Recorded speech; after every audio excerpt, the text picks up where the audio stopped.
नमस्कार, मैं फरीदा गजल और आप देख रहे हैं एक न्यूज 24। आज हम एक बड़ी राजनीतिक खबर लेकर के आए हैं। आज हम जिस खुलासे की बात करने जा रहे हैं उसने न केवल दिल्ली की राजनीति बल्कि पूरे देश के लोकतंत्र को हिलाकर रख दिया है। जी हां, दिल्ली कांग्रेस के प्रदेश अध्यक्ष देवेंद्र यादव का बयान अब चर्चा का सबसे बड़ा मुद्दा बन चुका है। कैमरे के सामने उन्होंने खुद स्वीकार किया कि दिल्ली विधानसभा चुनाव में कांग्रेस ने जीतने के इरादे से मैदान में उतरने की बजाय अध्यक्ष रूप से भाजपा को फायदा पहुंचाने के लिए चुनाव लड़ा था। अब जरा सोचिए, जब जनता यह भरोसा करके वोट डालती है कि हर व्यक्ति हर पार्टी जीतने के लिए और जनता की सेवा के लिए मैदान में उतरती है और फिर अचानक यह सामने आ जाए कि असल मकसद किसी दूसरी पार्टी को सत्ता दिलाना था, तो यह लोकतंत्र के साथ कितना बड़ा धोखा है। यह खुलासा इतना गंभीर है कि इसने विपक्ष और सत्ता पक्ष दोनों की भूमिका पर सवाल खड़े कर दिए। जनता के मन में यह धारणा और मजबूत हो गई है कि दिल्ली में कांग्रेस और भाजपा के बीच पर्दे के पीछे कोई समझौता, कोई सौदेबाजी जरूर हुई थी। यही वजह है कि लोग अब सोचने पर मजबूर हैं कि क्या विपक्ष वाकई जनता की आवाज उठाने के लिए मौजूद है या फिर वह सिर्फ सत्ता पक्ष के लिए बैकअप प्लान बना चुका है। आइए जरा इस तस्वीर को और साफ करते हैं। दिल्ली में चुनावी मैदान में आम आदमी पार्टी जैसे दल असल में जनता के मुद्दों शिक्षा, स्वास्थ्य और रोजगार को लेकर उतरे थे, लेकिन कांग्रेस का वोट बैंक टूटकर भाजपा के पक्ष में चला गया।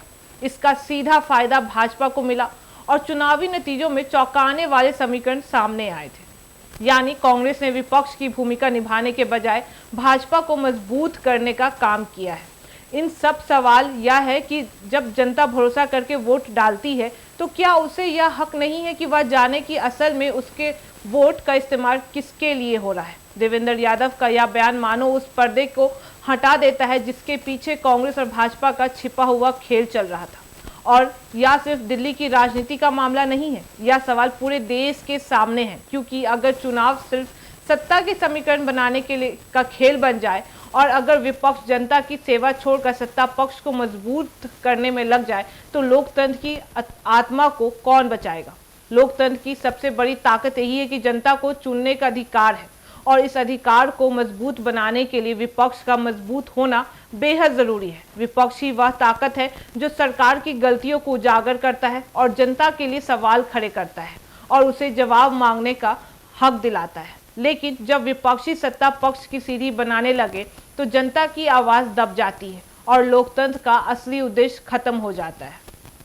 आज इस खुलासे के बाद दिल्ली ही नहीं बल्कि पूरे देश में लोगों के मन में यह सवाल गूंज रहा है कि चुनाव लड़ने का असली मकसद क्या है, जनता की सेवा या फिर किसी दूसरी पार्टी को फायदा पहुंचाना। इस पूरे घटनाक्रम से जनता के बीच गुस्सा और अविश्वास दोनों ही साफ झलक रहा है, क्योंकि जनता जानती है कि अगर इस तरह पदों के पीछे सौदे चलते रहे तो उसका वोट बेकार हो जाएगा। और यही वजह है कि आज यह संदेश देना बहुत जरूरी है। जनता को अब और सतर्क होना चाहिए। अपने मत का इस्तेमाल सोच समझकर करना होगा, क्योंकि लोकतंत्र सिर्फ नेताओं की महत्वाकांक्षाओं से नहीं चलता। लोकतंत्र चलता है जनता की जागरूकता और उसके फैसले से। अगर जनता ही सही निर्णय लेगी तो पद के पीछे की जनता का खेल हमेशा के लिए खत्म किया जा सकता है।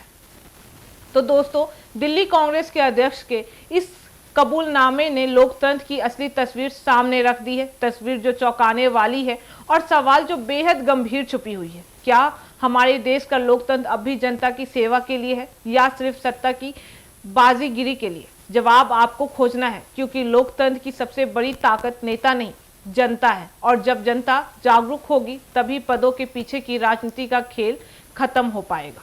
कैमरे के सामने सच बोलने से एक झूठा खेल उजागर हुआ।